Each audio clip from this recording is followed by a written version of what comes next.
Okay.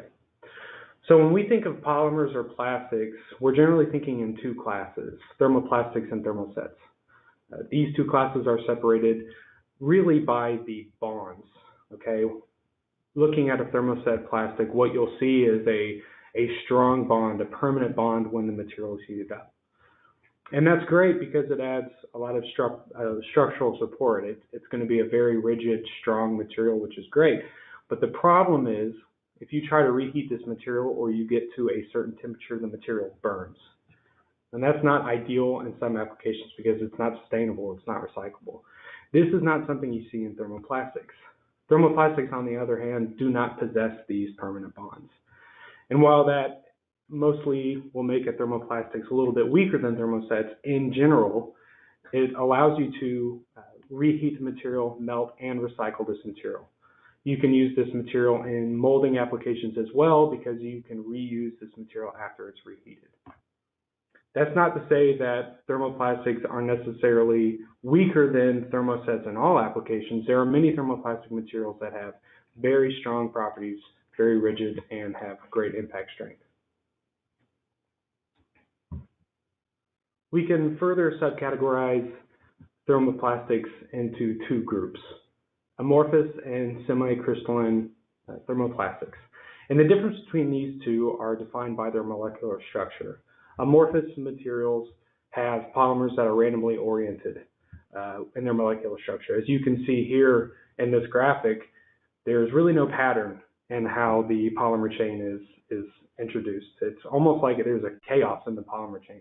But that doesn't necessarily mean that it's a weakness. So the fact that there is a chaos in this polymer chain, it allows the amorphous plastic to be isotropic. And what that means is their properties are the same in every direction.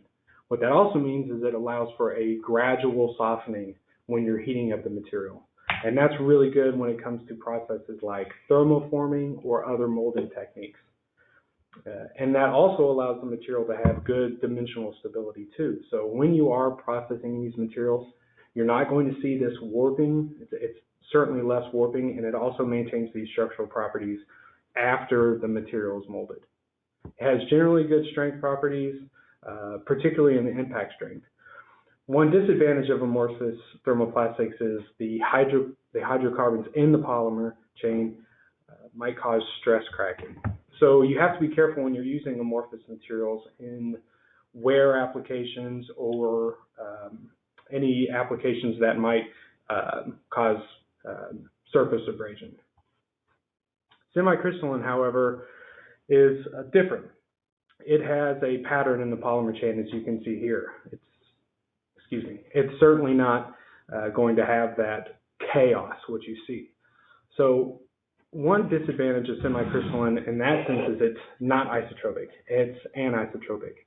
What that means is it has poor dimensional stability when you're processing this in a certain direction. So now that's not necessarily, it doesn't make all properties poor, but it does make it a little bit more challenging in processes like thermoforming or injection molding. That being said, it makes it a lot stronger in some ways. Okay. One other disadvantage of a anisotropic material is the melting point. Unlike amorphous materials where you have a slow, gradual melt that allows it to be formed easily, semi-crystalline thermoplastics is going to have a sharp melting point. So once you reach that melting temperature, it's going to quickly turn into a low viscosity polymer, or liquid, really.